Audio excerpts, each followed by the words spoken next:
Now for today's program. Eve Fairbanks writes about change. She's written about a former apartheid police minister turned born-again Christian, a rural Black South African boy turned poultry emperor, and two American senators whose essential views on war swapped places. A graduate of Yale University with a degree in political philosophy, she's received a Fulbright scholarship to South Africa and substantial writing grants from the Institute of Current World Affairs, Moment's Daniel Pearl Investigative Journalism Initiative, the Pulitzer Center on Crisis Reporting, and the Writing Invisibility Project at the Max Planck Institute. Her work has been shortlisted for a True Story Award, the top global prize for long-form journalism, and a Livingston Award, the top American prize for journalists under 35. Her essays and long-form narratives appear in the New York Times Magazine, The New Republic, Foreign Policy, and other outlets.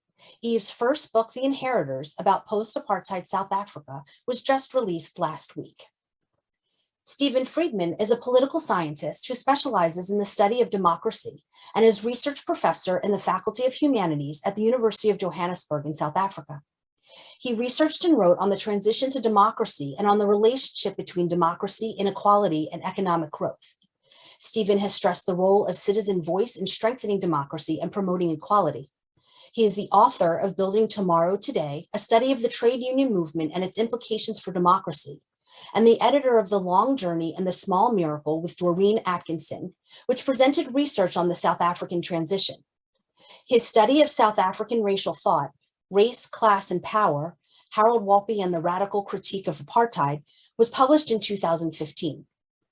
His study of democratic theory, Power in Action, Democracy, Citizenship, and Social Justice was published in 2019, and his analysis of post-1994 South Africa, Prisoner of the Past, South African Democracy and the Legacy of Minority Rule, as well as his study of South Africa's response to COVID-19, One Virus, Two Countries, What COVID-19 Tells Us About South Africa, was published in 2021. Stephen regularly writes for New Frame and has written numerous journal articles and book chapters. Joining Eve and Stephen today is Glenn Frankel.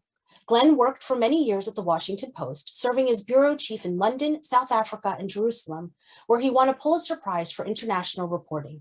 He is the author of 5 books, including Rivonia's Children, 3 Families and the Cost of Conscience in White South Africa.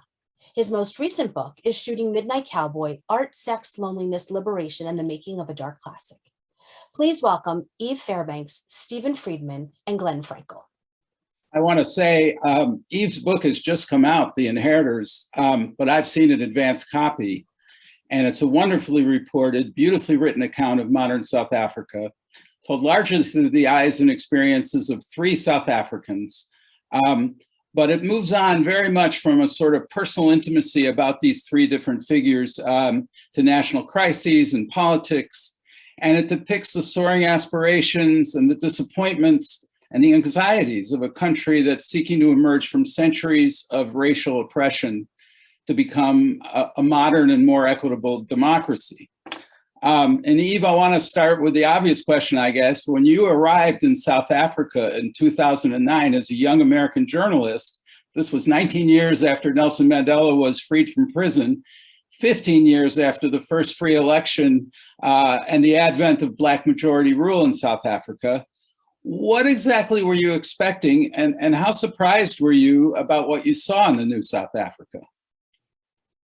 Hi, Glenn. It's great to talk to you and to everyone here. Yeah, I moved to South Africa. I was 26, I think, and I had been working in Washington for 3 years for the New Republic magazine. And I got a writing grant, one of whose specific features is it's a little bit of a fascinating, obscure writing grant for young writers, young journalists, and it sends them very often to places where they are not previously regional experts. You spend 2 years there.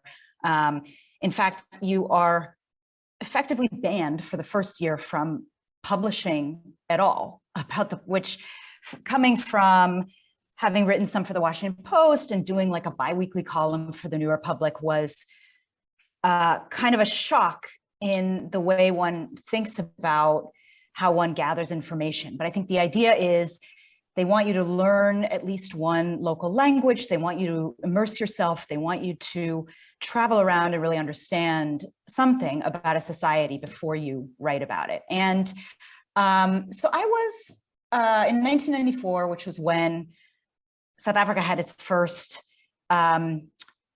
really democratic, inclusive, one man, one vote election. I would have been 11. And I do remember it. I remember it as being very Mandela focused and very, in retrospect, very much feeling like the end to a story, the end to this story of the anti-apartheid struggle, which some people knew from music, from protests, from Mandela's release in 1990 from prison, from some very powerful writing that was done from South Africa by South Africans and others in the 80s and 90s. And then it had this like kind of Act 5 conclusion, like of the Shakespeare plays where everyone finally gets married to the person they're supposed to marry. And it really, what I realized when I got to the country was that was the beginning of a story, the beginning of these much deeper, much more thorny questions that didn't really have easy moral answers about how much of the structure of the economy do you retain, how much of one's identity can and should one kind of keep a hold of, how much pride in one's ancestors, in the work that one did in the army or the anti-apartheid struggle can you bring forward. I'll give you like two very quick examples. The book, as you said, concentrates on three main characters, although I think people will find it's a little unusual. It's quite a kind of kaleidoscope. Maybe it's like the experience of being at a party where you're talking to three main people, but you hear a lot of other things coming in. And so there's a lot of stories that back up or complicate the experiences that these three central figures had. And two of them were active in really an almost military way in the anti-apartheid struggle. One was one of the last white South African men who was drafted into the military. They had conscription up until the very early 90s. And right at the end of the 1980s and 90s, you would have been sent very frequently as a conscript to police Black neighborhoods in tanks. And they really tracked down draft dodgers. You didn't really have a choice. And so this is someone named Christo, who was 19 when he left his very rural farm, an Afrikaans-speaking South African, to join this military force, and really battled, has battled the entire time afterwards in this now free country with what he did just in those 2 years, with what it meant to have worked for that military, and honestly, with the pride that he felt for some of what he believed he had accomplished. The friends that he made in the military, the discipline of his military training, he had a lot of nostalgia for it and love for it and pride for it. And, you know, some of us who are Americans or whatever, we may live in societies where there's the kind of what feels like a rapid, but actually it's quite a slow process of reevaluating what historical episodes meant, who was really a hero, you know, who we should have statues to. That happened immediately in South Africa, but it rippled out. The other figure who was about his age, who was also in her early 20s when South Africa had the transition out of apartheid, was an activist in Soweto, a Black South African who was very involved on a kind of ground level way with fighting apartheid. And it was more maybe unexpected to me how much she struggled afterward with also what she did, and whether it was really her or her people who had succeeded in defeating apartheid, or whether it was kind of an accident due to the end of communism, the fall of the Berlin Wall, a whole other set of dominoes of processes, and what that meant about how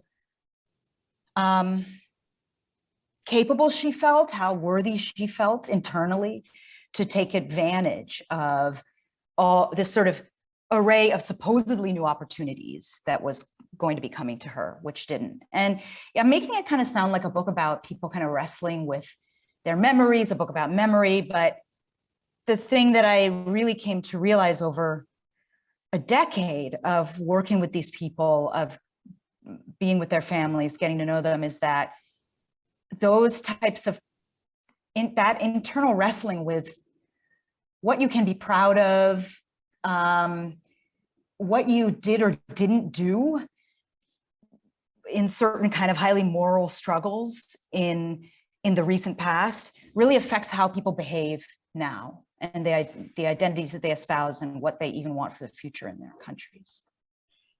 Well, of course, you've got a third major character as well. And I absolutely take your point. I mean, these characters are almost doors into much larger parts of the society and whole groups of people. So you don't focus just on these three at all. But the third character is fascinating because she isn't born until 1991. She's the daughter of Dupuo, who's one of your two major characters. She's a university educated woman who comes to, is very much a product of what we would like to call the new South Africa. And yet her own experiences also raise all kinds of questions about what kind of society it is. How did you find her, and why was she so important to you?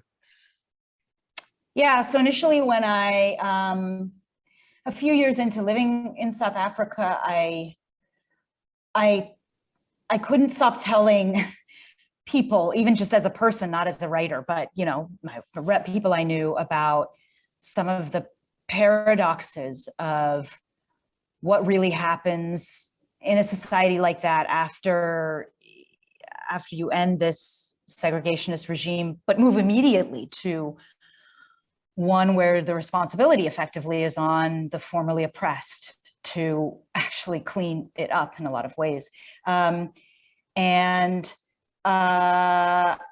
thought about ways to do that would be sort of analytical. I thought about kind of archetypes of characters that I might like to, types of people, by which I mean nonfiction characters, that I might like to write about. And then I just realized that one of the people that I thought about the most, I thought about what she said, I thought about her life and its forward motion and its, in one sense, unbelievable success, but also these kind of paradoxical backward poles, was a woman named Malaika. So she was born in 1992. I met her when I was reporting a story about universities.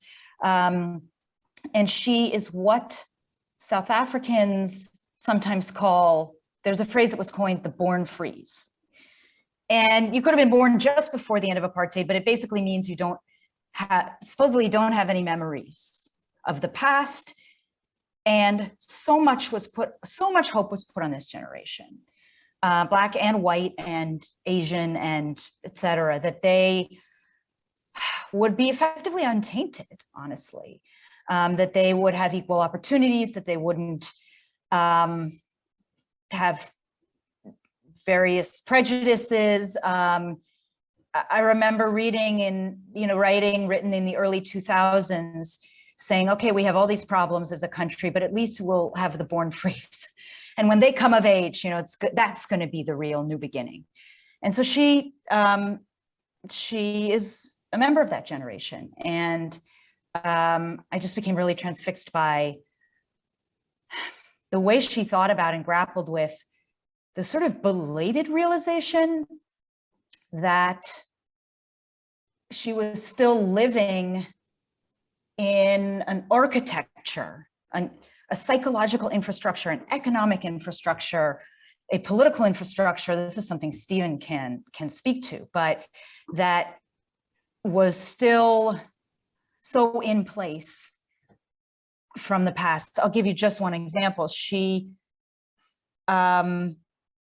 when she was in her early 20s, she said that she felt kind of baffled by how much history, she had not learned South African history, going way back to the 19th century, some even quite heroic episodes of early Black resistance to colonization, but also defeats, just all this South African history. And it turned out that this had been removed.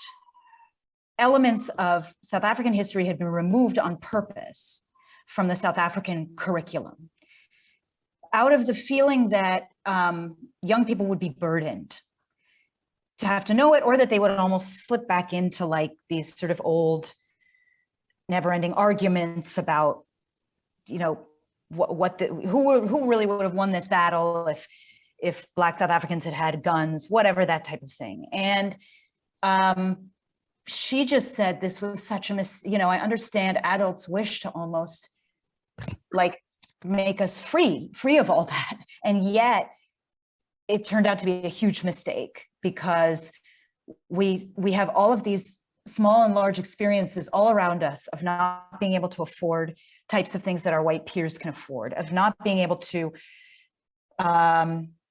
seize certain opportunities that are supposedly equally ours to seize, and we don't have the context for that. So she kind of ends the book. Let me get Stephen in here for a minute, because unlike Eve, Stephen, you've spent your entire life in South Africa, and in fact, you were born just a couple of years after the apartheid system was in force, was put into effect. There had been centuries of colonial repression and white domination, but apartheid was a total system of white domination. You grew up in it. You watched it function. You studied it. I remember you as a journalist back in the 1980s, in the early days of a lot of, well, not so much the early days, of a lot of unrest and violence that was beginning to take place in townships and various places against the regime.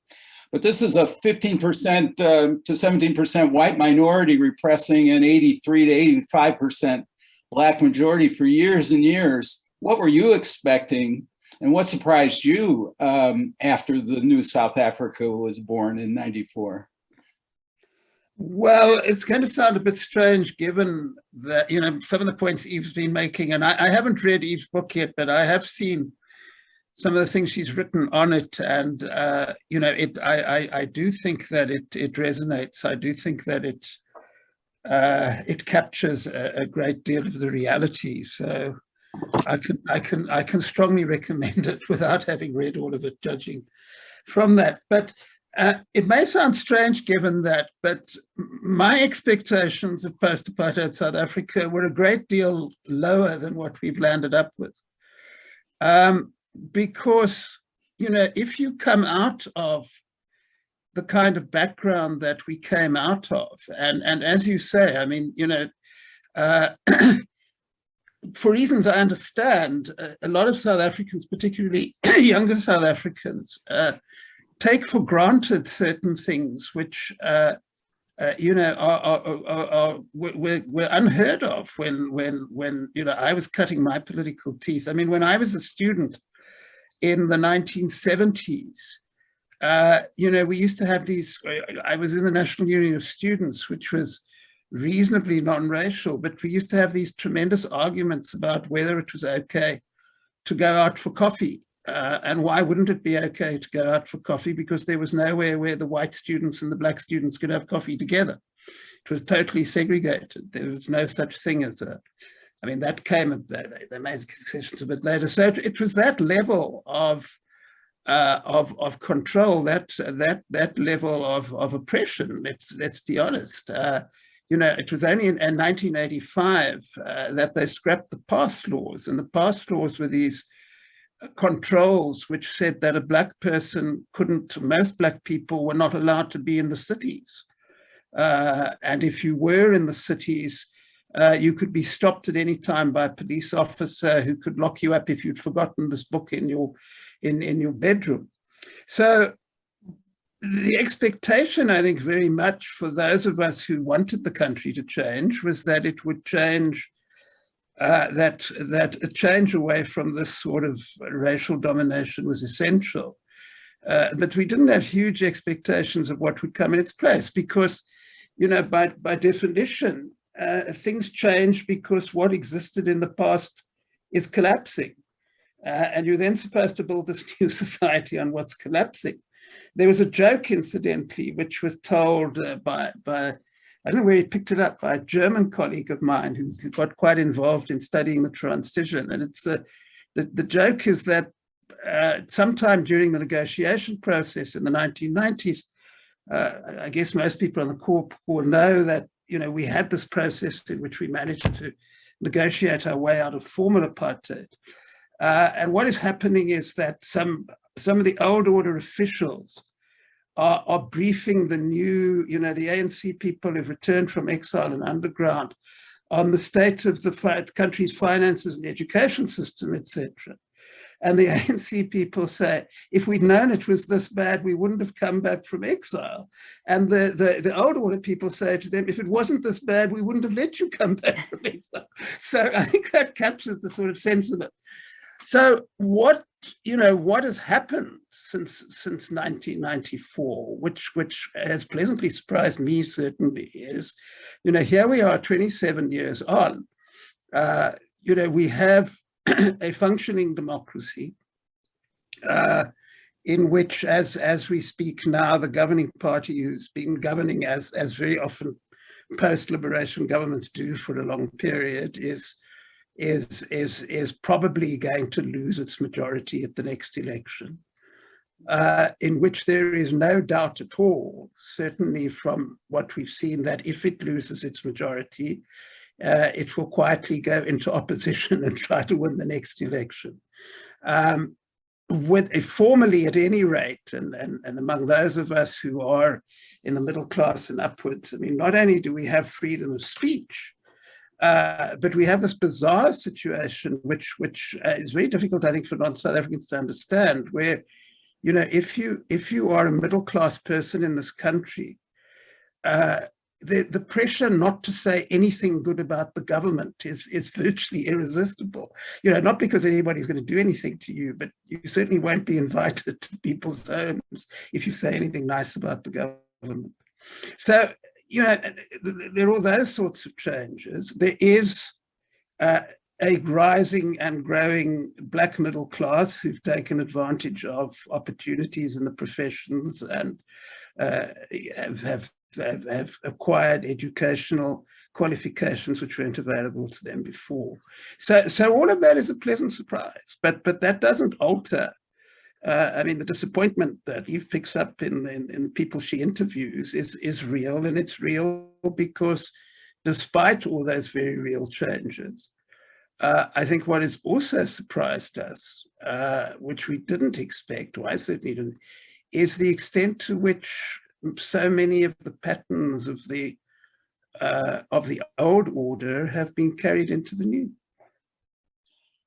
Eve, I want to ask you about the emotions behind all this, because that's something you capture so beautifully in the book. I mean, people's expectations in the Black community were so high, but you know, when I left South Africa in the mid to late 80s, there'd been a dirty war going on. There'd been incredible violence from the regime. Hadn't quite reached the level of civil war, but there was anger and hatred, and of course the government played off the ignorance and the ahistorical take on all of this. And it was a bitter, angry place where people were dying and people were angry about it. To what extent were you surprised at the level of let's say, willingness to get over that, or was there a willingness to? And to what extent did all the unfairness of the past, do you think, linger on, at least in people's souls, and affect their ability to function in this new country where something had changed, and yet a lot of people didn't see any real change in their lives? Yeah, that's such a layered question. And I think something that you touched on that's really important. First of all, I mean, I used to ask people in South Africa all the time, when it was 1989, when it was 1991, what did you imagine would be the aftermath to apartheid? how did you envision, what did you think it was going to look like? What did you think it was going to feel like? What did you even think it would look like to walk around? And as Stephen says, I mean, sometimes people, I think, felt unnecessarily a little embarrassed, but like it was just, there wasn't always a vision. It was really, really, really hard to envision because of the way apartheid justified itself, as it built up a justification for itself as critically necessary, even if you thought it was unjust. So especially towards the end, as a bunch of other countries became free in Africa, there was an almost acknowledgement at times like, well, we wish that we didn't have this system here, but there's no other option. This is the only way it can possibly work for a whole host of reasons, which I can think of other places in the world that have that feeling right now, that there's no alternative to what exists. And that kind of closed down imagination. I mean, I think often when people think of a huge change politically of a certain group of people that obviously most people know, even if they don't admit it, have been treated very wrongly. So I will say that one thing I feel strongly about South Africa was that a wider range of white South Africans really understood how unjust the system was than would publicly ever admit it. So there was a deeper awareness of that.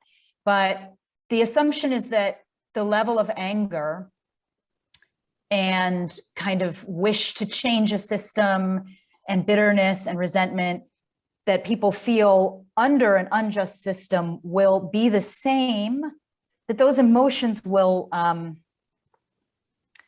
kind of continue in a straight trajectory, and therefore that it's very dangerous to let an oppressed people get more power, dangerous strategically speaking, because they will remain as angry, and then they will have a whole bunch of institutions at their disposal to wreak revenge on you. And it turns out that when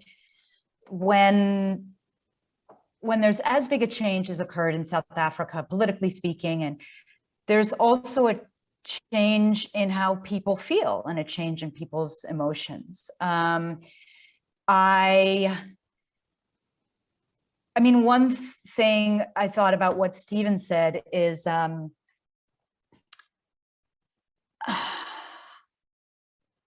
think a lot of South Africans don't know how to feel about their country.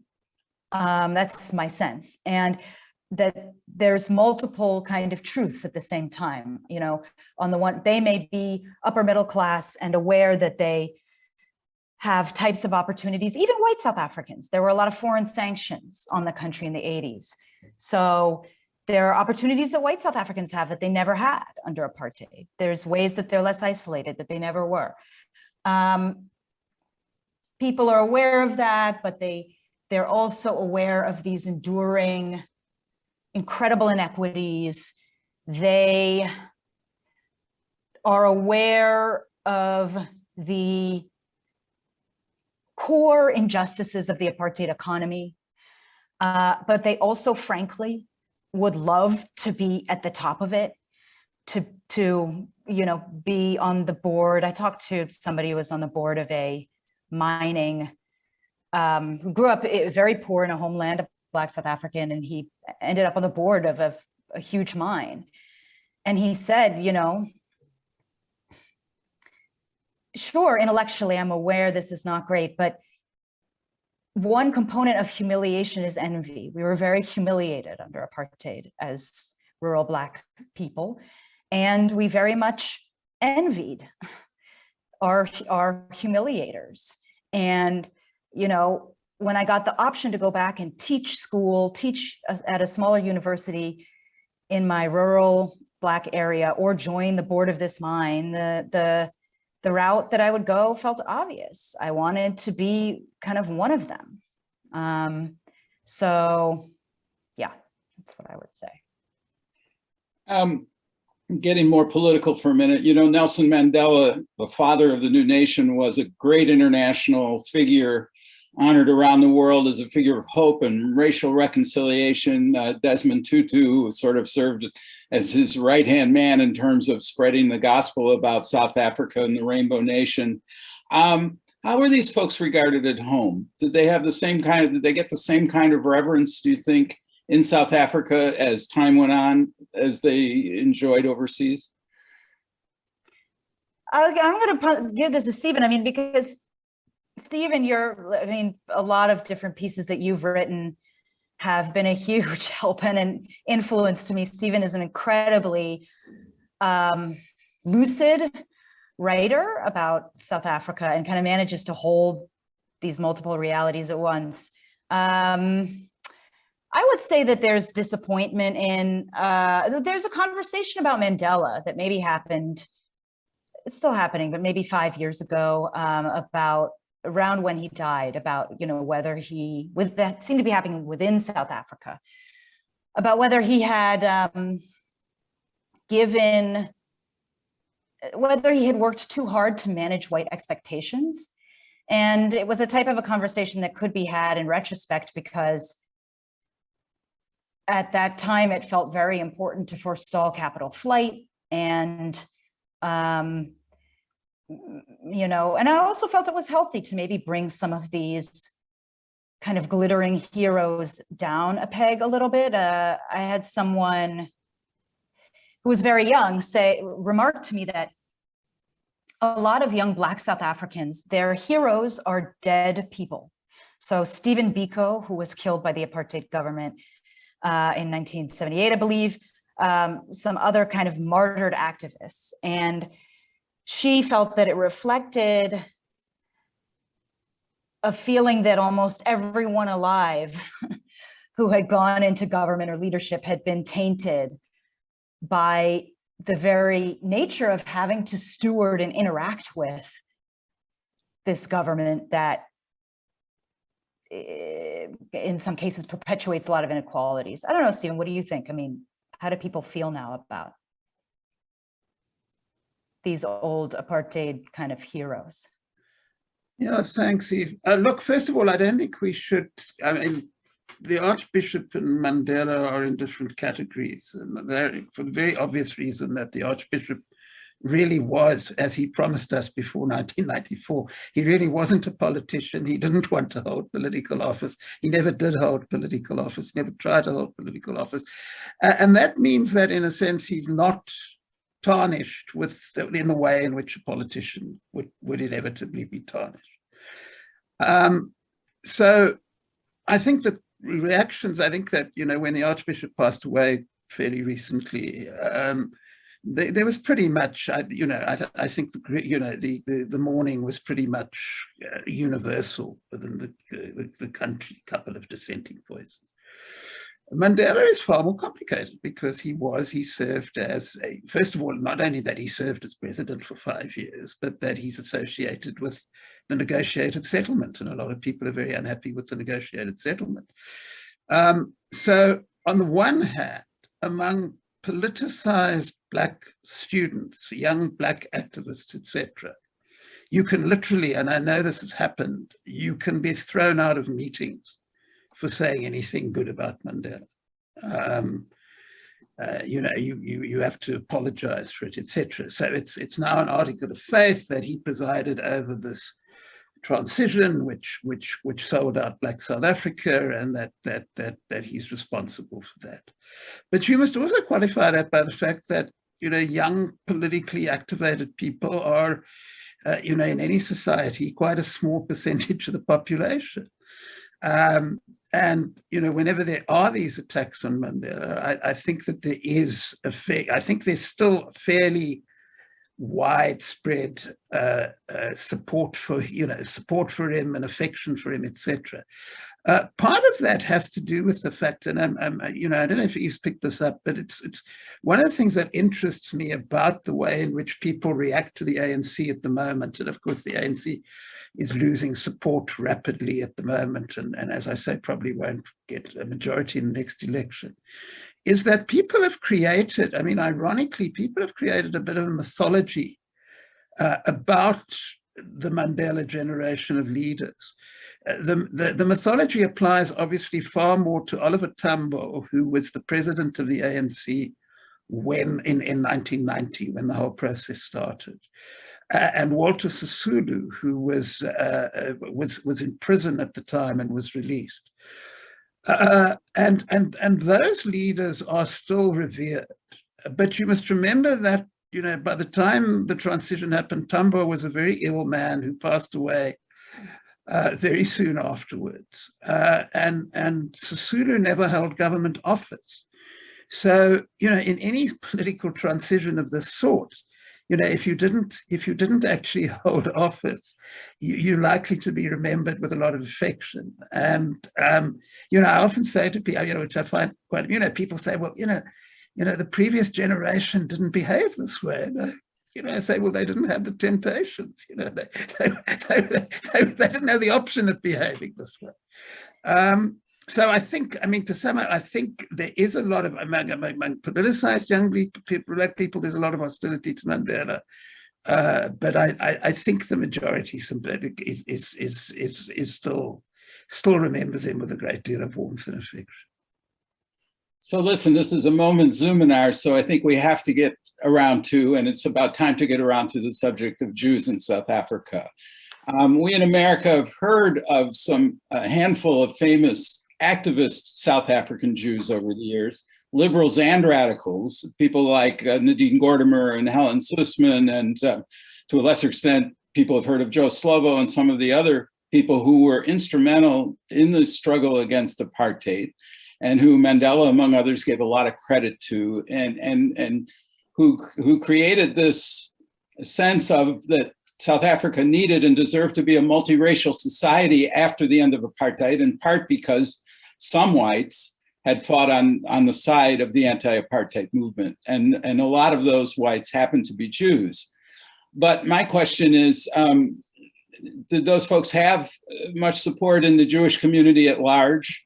What its attitude was, and what has happened to the Jewish community in the years afterwards? I know a lot of people, a lot of liberal Jews left South Africa during the apartheid era, settled in the States or in Israel. But what was the general tenor of the Jewish community's role during the apartheid era, and where do things stand for them now? And either one of you can start on this. Maybe Stephen, since A, you're a member of the Jewish South African community, and B, you've watched this all the way through. Yeah, thanks. Yeah, look, to emphasize the point, I mean, on the one hand, Jews played a disproportionate role, a massively disproportionate role in the fight, in the movement against apartheid, given the size of the Jewish population. I mean, one little factoid which illustrates the point: when the ANC held its first executive elections after it was unbanned, 10 white people made it onto the executive. 9 of them were Jewish. And you know, those were the ANC people. I mean, obviously the Sussmans, the Gordimers, the Jack Untitleds, etc., were liberals rather than left-wingers. So there was a lot of Jewish liberal and left-wing activism. On the other hand, the communal leadership was very, I mean, did nothing to allay the sense that they were very happy with apartheid. Initially, there was a good reason for this, in inverted commas. I mean, my parents' generation, for example, used to tell us about how when the National Party won the election in 1948, which was the sort of hardline Afrikaner nationalist party which implemented apartheid, they had vociferously supported the Nazis during the Second World War. And there was a certain amount of fear among the Jewish community that if they didn't introduce concentration camps, they would introduce Nuremberg laws. And what happened shortly afterwards, after the 1948 election, is that the Jewish Board of Deputies went to see the then Prime Minister. And in effect, he said to them, look, we need as many white people as we've got, and we've decided that you're white. So you're free. But he said, you know, don't mess around with us, and we won't mess around with you. So, you know, as some Jewish historians have pointed out, at that stage, maybe, as horrible as apartheid was, there was a legitimate sense that something awful would happen if you opposed it. But that couldn't have been, by the mid-1970s, the National Party was admitting Jewish members. And both the communal structures and the mainstream of the community were very happy with apartheid. And they were very happy with apartheid for a very obvious reason, because they were they were classified as white South Africans, and apartheid gave white South Africans a very good life. So it was very comfortable, and you could be very complacent about it. Besides the attitude of the mainstream leadership, I mean, there are documented cases which I'm aware of, just to illustrate, of two rabbis who were both thrown out of the country, out of South Africa, because their congregations went to the political police and said, this person is saying nasty things about apartheid. So that was part of the mainstream reality. What was interesting and almost comical was in the 1990s, after the ANC was unbanned, the communal leadership who'd supported apartheid realized that the wind was changing. And then suddenly these kind of lefty Jews, some of them Marxists, etc., who'd been in exile, were invited to every single official Jewish function and dinners and things like that, etc. Because suddenly the communal leadership, having been scared of and the fact that there were anti-apartheid Jews, suddenly said, well, you see, there were all these anti-apartheid Jews, and and we're very proud of them, etc. So yeah, I think the obvious message. I mean, there were particular reasons, I think, why Jews were so attracted to the anti-apartheid struggle, which have to do with the Jewish experience. But as somebody who is both Jewish and concerned about social justice, you have to recognize that whatever Jewish teaching may say, if people get very comfortable in a situation like apartheid, then the morality gets thrown out of the window because they're living very comfortable lives. And that was unfortunately how the majority reacted. Eve, where would you put things today, to the extent you've Yeah.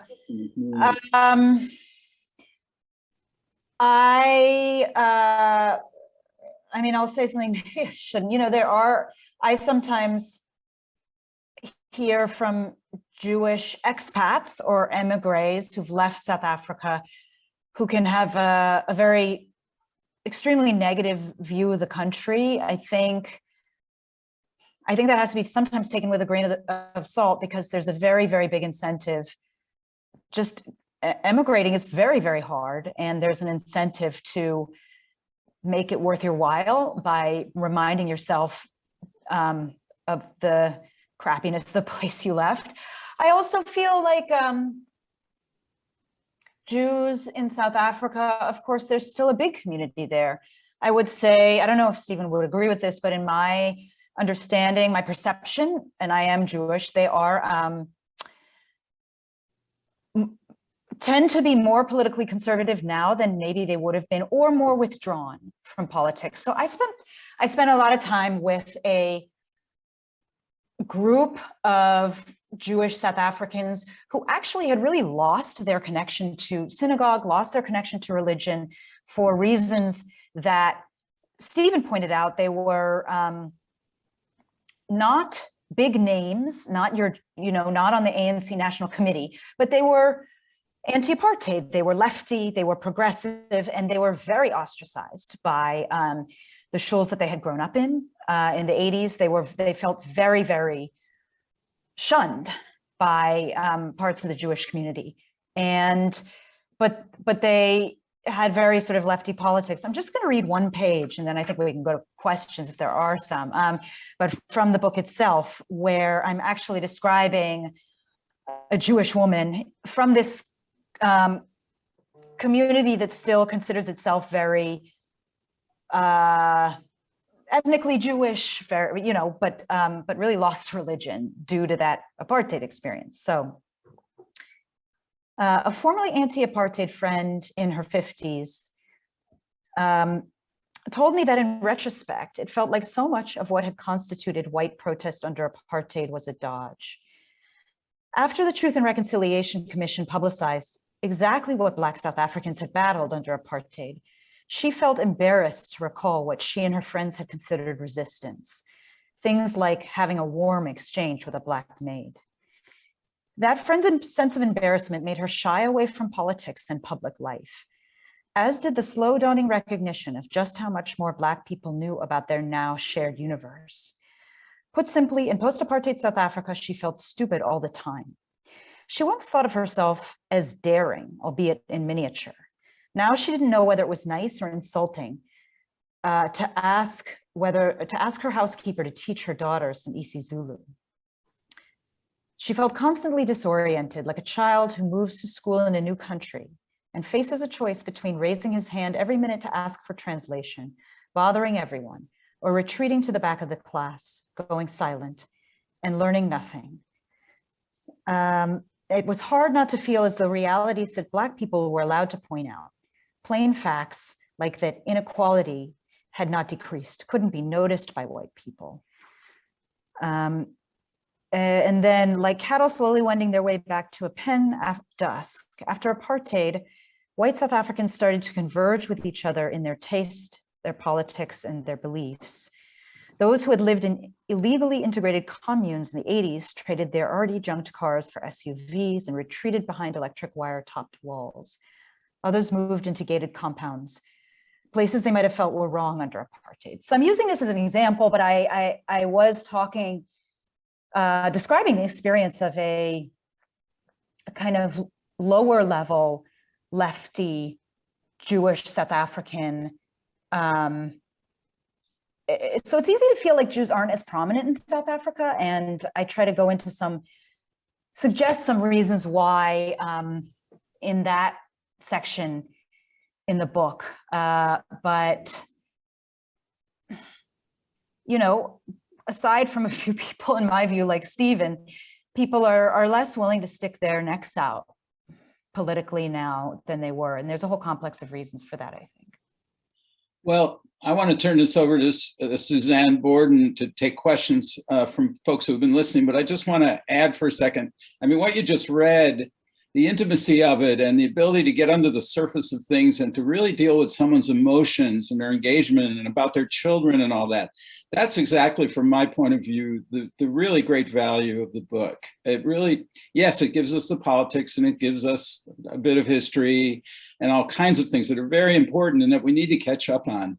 But it also really takes us inside the lives of a lot of people who we can relate to in one way or other. And in some ways, even though South Africa is an unfinished story, it gives me a little hope when I read your book that it's an unfinished story that can still get better. Anyway, Suzanne, what kind of question? Just reading, this is the book, FYI, that I just read a little bit from. Thank you. Thanks, Glenn. Thank you. I want to thank you, Eve and Stephen and Glenn, for that really, really important and informative conversation. We do have several questions here. Somebody wanted to know, they wrote in ahead of time, are proportional allocations still in effect based on race for schools and jobs, etc.? I don't know, Stephen, if you know that answer. No, there aren't. What there are, there is legislation which is supposed to try to rectify some of the wrongs of the past, what you would call in the US affirmative action. I mean, that exists. It's nowhere near as wide-ranging and effective as most white South Africans think it is. I mean, whenever white South Africans tell me that, you know, this thing is absolutely dreadful, etc., I ask them how many unemployed young white people they know in South Africa, because I don't know any. But no, I mean, those sort of provisions don't exist. I mean, there are a lot of very interesting but predictable arguments about this, and one of them, and then I don't want to go into more detail. I mean, there's nothing in the law, but Afrikaans-speaking schools, for example, have been accused of using language competence to keep Black students out. So most Black people don't speak Afrikaans, and they have these public schools which are only for Afrikaans speakers, and they try to keep Black people out. But there's no actual legislation which reserves school places or any other facility to one racial group, no. And speaking of unemployment, 27 years later, and unemployment continually 25%, how does that affect the social cohesion of the populace? You know, when I first moved here, I was kind of shocked that protests on major highways in Cape Town are reported on the Weather Channel. So it would be like, big cold front coming in, and then also on the N2, people throwing rocks. But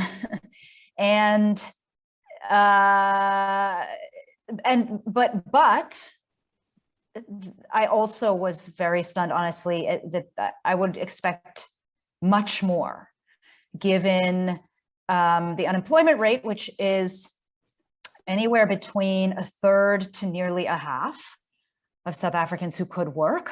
And, you know, a place like that ought to be in flames if one thought of it like a science experiment or on paper. So I think there is a very strong effort on the part of South Africans of, frankly, every kind of economic level and station to honor, in some sense, the sacrifices that they're very aware were made to end apartheid and to kind of keep this thing together and make it work. So in a certain sense, you know, my comparison point is the US, main comparison point. I would say there's more social cohesion having come out of this situation where until the early 90s, your race was encoded into your ID number, national ID number.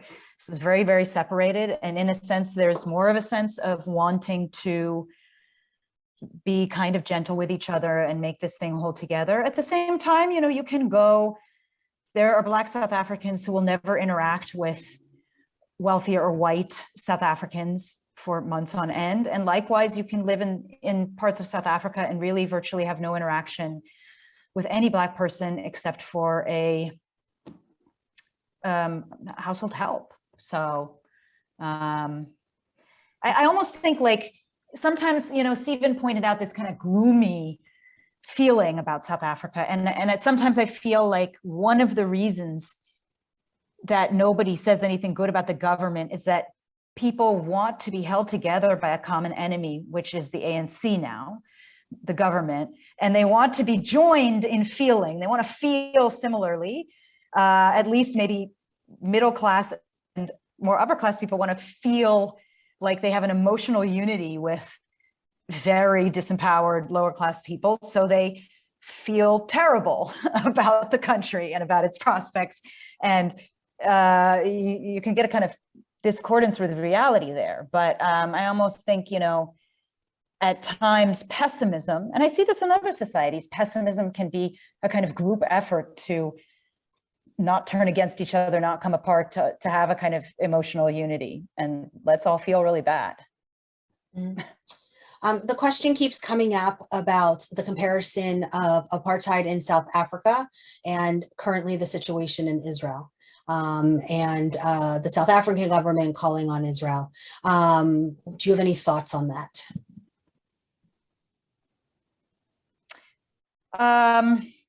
Stephen may know more than I do. I do not have Israeli family. I have done reporting from Israel.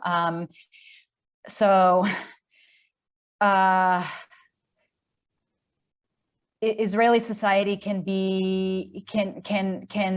transmit a sense, I find, that you can't really know what it's like unless you're there. You can't really assess it unless you're there. I will say that I took a South African partner there, a boyfriend there to visit, who had grown up under apartheid, a big fan of Israel, not a Jew, but a big fan of dryland farming, of the ingenuity of Israeli society. I loved the book Exodus, like kind of an Israel file.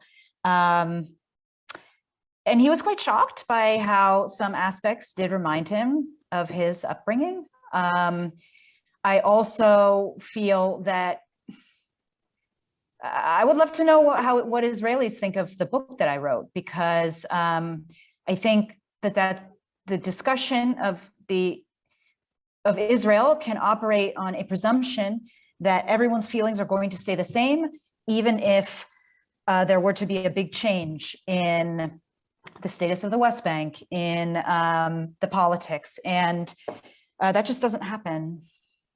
I don't know, Stephen, are you gonna wade here? No. You're gonna leave me out to Well, dry. I think probably I'd better not.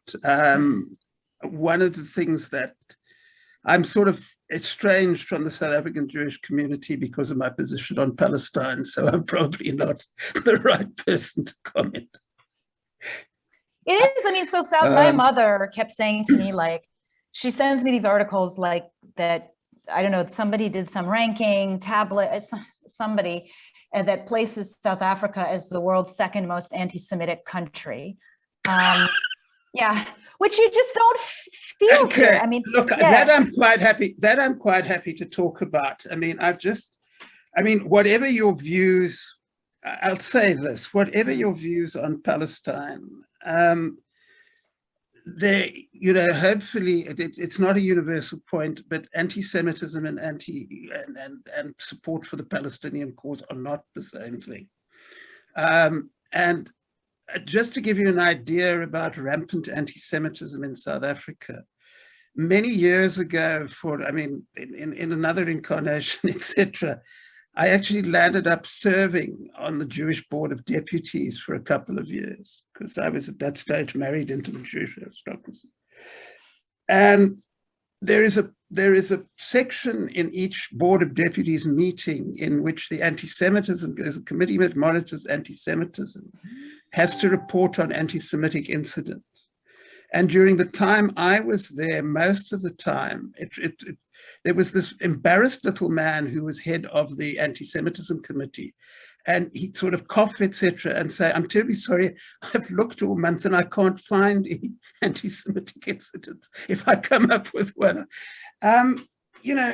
it's in that sense. I mean, whether it's, are there people who dislike, who are bigoted against Jews in South Africa? Well, of course, there are everywhere, but the idea that there's any sort of serious threat of anti-Semitism in the country is ridiculous. I can't think of a better way of putting it. Whether Jews stay or go in South Africa depends on the kind of lifestyle their choices they make like other white South Africans. And I think one of the reasons why there is so little anti-Semitism, etc., is that it's not the divide is between Black people and white people. There's no particular attitude towards Jews, which is not, if you feel a particular way about whites, I guess if the whites happen to be Jewish, that's the way you'd feel. But certainly the idea of Jews being singled out, presumably that is based on the fact that there's quite a lot of support for the Palestinian cause in South Africa, but that doesn't make the place anti-Semitic. Thank you. Yeah. Well, go ahead, Eve. No, I thought so. One of the two main Black characters in my book had a ton of incredibly warm feelings towards Jews, because at one point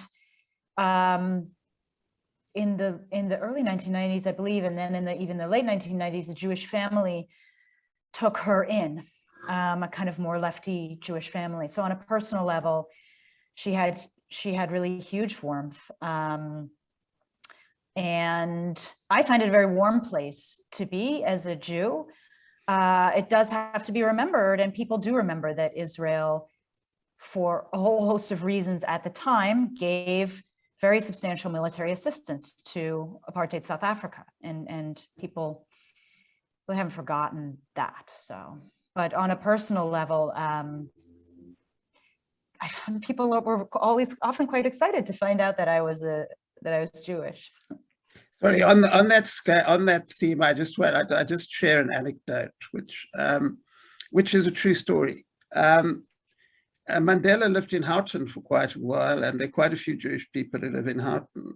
And one of the young Jewish boys in the neighborhood was going to celebrate his bar mitzvah. And I don't know whether he consulted his parents or whatever, but he insisted. He went off to Mandela's house and he dropped a bar mitzvah invitation in Mandela's letterbox and went home and told his parents about it, and they thought it was very funny, etc. The next day they got a call from a guy who said, "Hi, I'm from the president's security detail.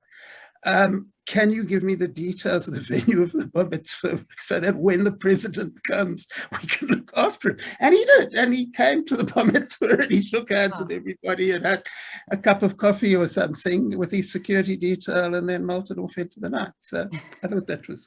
That's very cute. Yeah. Thanks for sharing that. We do have to wrap up, but I'm going to ask two more quick questions. One person would like to know, what's the legacy of Winnie Mandela? If you Google my name, and I mean, you can read a ton about her, but I did write an article about that for Foreign Policy. The legacy of Winnie Mandela. Again, she's someone who people sometimes hold up for symbolic reasons, either as representing the excesses to which the anti-apartheid struggle could go, because she was involved in a group of people that ended up torturing some people that they felt were informants and killing them under apartheid, and sort of so as an example of the brutality, she'll sometimes be held up for that the ANC was also brutal, or that she was done dirty by the way that Mandela distanced himself from her, and people distanced themselves from her, and that she really was a very strong figure who was resilient under house arrest and had a kind of fierceness that we should really look up to. What her, the way that she really shaped events at the time has taken a second seat to her as a bit of a symbol who's trotted out for this and that, in my view, unfortunately. Great. And then lastly, for all of you, any ideas for the future? Boy. Country or or our own work? I'm going to let Stephen take this one. Mine is, I guess, it sounds sort of cliched, but I feel, and this is something that South Africans even told me, that that they never got a chance to live as parts, like episodes of the past, because either they were ashamed of the ambiguous feelings they had about apartheid if they were white, and their communities seemed to really support it. I mean, a guy told me about being 15 in '94 and feeling terrified going to vote because he just had no idea what he really wanted or felt, because there was a ton of pressure coming from his quite conservative community to do X, Y, or Z, and this. And so he actually really wanted to talk about that period, because it felt like he'd never lived it. He had never really had the experience of being able to look at Mandela, of being able to sort through what had really happened. And so that's what people are doing in my book. And I think the present remains a mystery unless we understand even the recent past. And then the future, we'll make mistakes with it unless we understand the present. South Africa is in a continual state of predictions that it will blow up in one way or another. And that started, I would say, in May 1994, after April, when Mandela was elected. And every year you can read it, and it's basically the same analysis. And it never does, which doesn't mean that it won't, but it's in this state where kind of it's changing, but it's also in this suspended animation in terms of how it thinks about what can really be done. Because as Stephen mentioned, basically the apartheid, the white government, white minority government did a ton to make its legacy and what it had built look, if unjust, operationally awesome, really efficient, really fabulous, really productive, and very much hid the fact that partly they were trying to unburden themselves of something that was already falling apart. So then, you know, you have this effectively aftermath with it and how to fix it. And it, you know, South Africa sometimes analyzed how is the Black-led government undoing it or ruining it or messing it up. In fact, I mean, they were tasked with trying to tape together a plane that was coming apart at the seams. Quickly, Stephen, how would you say, what do you see ahead? I think there's a short-term answer and a long-term answer. I mean, the short-term answer, well, let me give you the long-term answer first. You know, I used to have this sort of standard party line, which is that, you know, the sort of wisecrack, which is that people ask me whether I'm optimistic or pessimistic, and my answer is always yes. But I think in the longer term, I lean very strongly on the optimistic side, in the sense that I think, you know, nearly 30 years on, the democratic institutions are holding. You know, you know, if you'd asked people in 1993 even how South Africa would have turned out, you know, that you would have had this picture of this country, you know, sort of whipped into line by a nationalist movement, which would, you know, have to be sort of removed in the same way as the Zimbabwean elite will one day have to be, well, should have been removed a long time ago. And none of that has happened. I mean, you know, as we're both saying, you know, you have these bright, increasingly qualified young Black people coming along who don't like the governing party, who want something different, and who are getting on with doing some very interesting things, whatever the governing party does and doesn't do. So in that sense, you know, I think things are looking, you know, quite positive.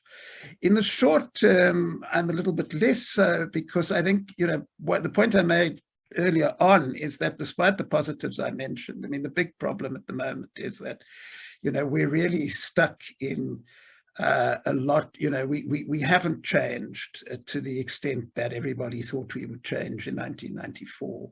And there are so many elements of the past which remain. And the reason those elements of the past remain is that what we did in 1994 was one of the things we had to do, the most important thing we had to do, which is to negotiate out of a situation in which 90% of the country didn't have basic citizenship rights.